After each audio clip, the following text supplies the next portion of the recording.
The third hole at Palmares brings you back uphill with a steady climb from tee to green. This par 4 plays 362 metres from the back tees and carries a stroke index of 7, rewarding both power and precision. A gentle draw off the tee suits the slight right-to-left bend of the fairway, but beware, there's a fairway bunker waiting on the left that can punish anything over-shaped.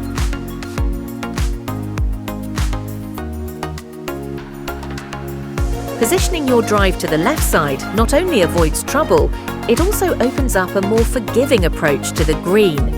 That said, danger still lurks.